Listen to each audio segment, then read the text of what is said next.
Nós temos diferentes coisas que passando esse 12 de setembro. Nós estamos começando com a Art Table, que está 200 gente que vai estar pintando junto em Caia de São Nicolás. Assim, se você parte de sei, vou ter mais informação sobre aqui rato. Jamais nós vai ter juntamente com a Ruba, onde os stakeholders estão desde 2016 nós estamos trabalhando arriba art talk, onde nós vai estar piano diferentes coisas, diferentes coisas novas, modernas, que nos ajudam nós artistas, designers e artesanos para crescer e vai internacional.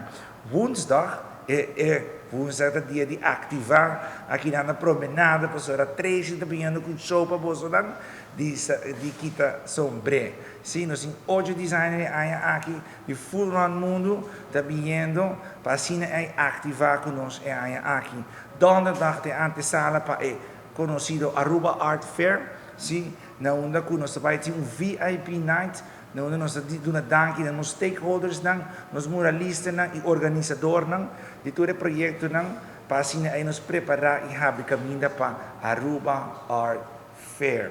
Nós estamos muito contentes, como parte de ATA, Oficina de Turismo, aqui para representar todo o sustento a nós temos também na Tito. Nós estamos muito contentes por todo o trabalho que está fazendo durante todo o ano. Desde o começo, a ATA sabe como uma iniciativa sumamente great, não somente para a indústria, para a comunidade de arte, mas também para São Nicolás. Também no conjunto com o Tito, com sua visão também, a ATA assim de dar tudo o que é oportuno desse mês.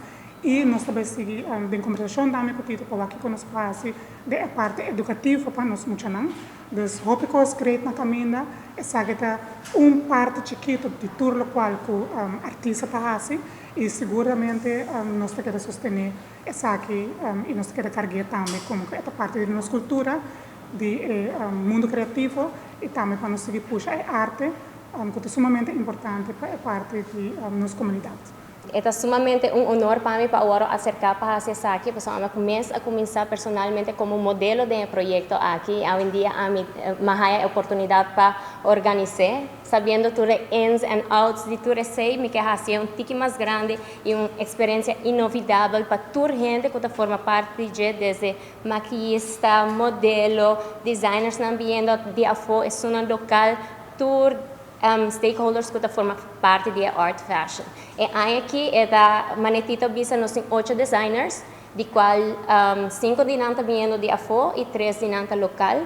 Nós queremos invitar toda gente para formar parte dessa aqui, então para sostener nós artistas e desenhadores local, mas também mira o que é desenhador internacional da 13, para assim, lagava um tique mais que arte portar também de emprenda não como por viste.